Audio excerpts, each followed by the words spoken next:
Atensyon mga SSS pensioners, magandang balita kakapasok lang. Benepisyo na ito, maaari niyong makuha at ma-avail sa pamamagitan ng online lamang. Good news ito, pag-uusapan natin dito sa video. Hold up.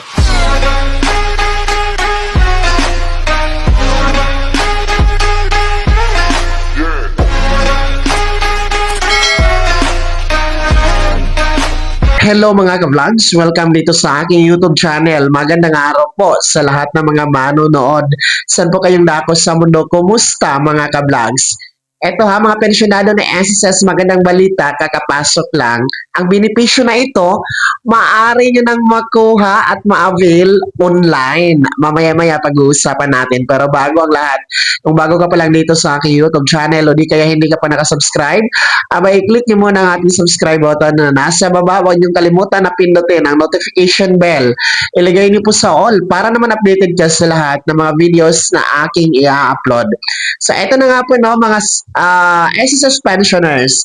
Para po sa benepisyo na ito ay pwede nyo nang ma-avail at makuha sa pamamagitan ng online lamang.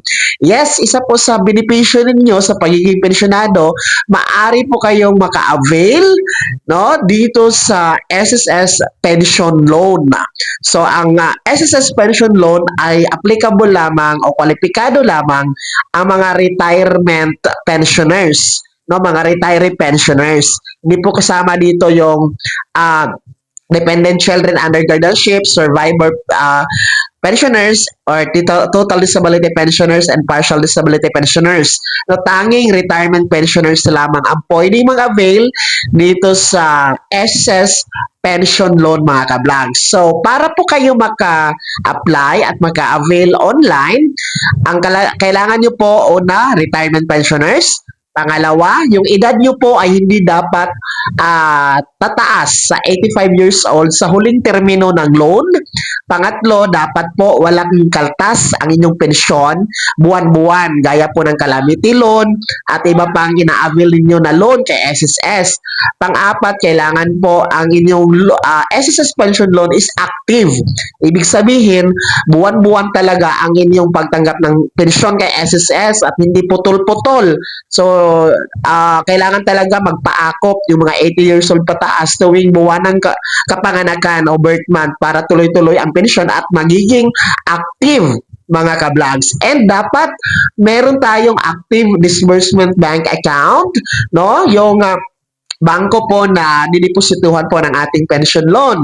And of course, meron po dapat tayong active na contact number and active email address para sa mga updates sa notification sa ating aplikasyon kay SSS. So kung meron kayo sa mga kwalifikasyon na ating binanggit, nako po, pwede kayo mag-avail ng SSS pension loan. Pwede itong i-apply at i-avail online gamit ang inyong My.SSS account, no? So punta lamang po kayo sa pension, din loan, and then mag-fill up lamang po kayo doon mga ka-vlogs, no? Ipo-proceed po yun kung kwalipikado kayo.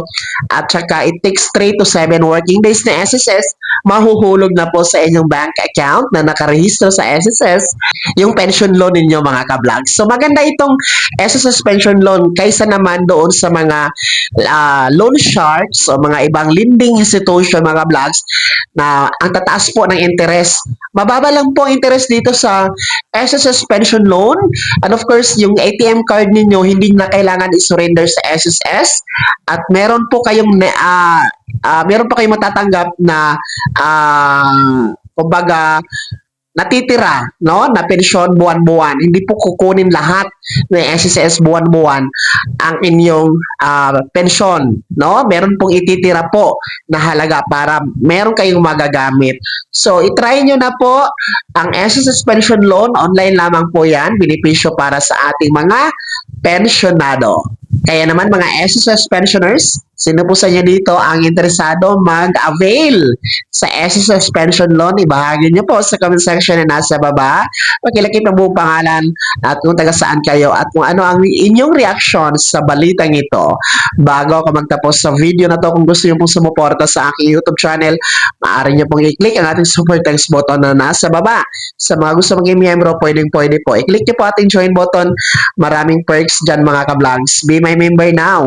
Sana naging gabay ang video na to kahit paano na pag-uusapan natin ang mga mahahalagang bagay-bagay na may kinalaman sa pagiging miyembro, benepisyaryo at pensyonado sa SSS. Kung hindi ka pa nakasubscribe dito sa aking YouTube channel, maaari nyo nang i-click ang ating subscribe button na nasa baba. Huwag niyong kalimutan na pindutin ang notification bell. Ilagay niyo po sa all para naman updated ka sa lahat ng mga videos na aking i-upload. Maaari nyo din i-like ang video na to at kung meron ka pang mga katanungan, maaari nyo i-comment sa comment section na nasa baba. Paki-follow na din po ang aking official Facebook page na nasa screen nyo. Muli po, ako si Daniel Timpawa na nagsasabing dito sa aking YouTube channel, tawang katotohanan at lahat totoo lamang.